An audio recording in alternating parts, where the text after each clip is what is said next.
So let's try some questions with our sum and product of roots results. So recall the result is for a quadratic equation with coefficients a and b and a constant term of c.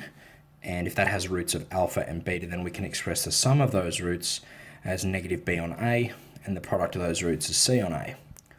So first question, I'm going to show you two different ways to do this. One way would be the way that you probably would have thought to do it without knowing this result.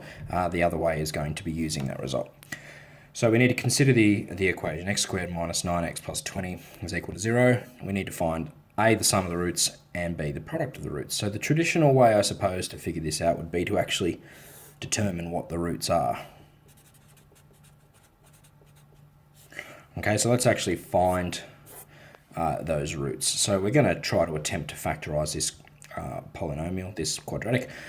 So we need two numbers that multiply to 20 that add to give negative 9, and that's easily determined that it is negative 4 and negative 5, which gives us solutions of x equals 4 and 5. So if we're going to compute a, the sum of the roots, we simply need to do 4 plus 5 equals 9, and b, if we're computing the product of those roots, 4 times 5, that equals 20. That's the way that we would do it prior to knowing what we know now. So our method now says that if we want to calculate the sum of the roots, we just simply need to divide the b coefficient by the a coefficient, and of course take the negative of that. So method 2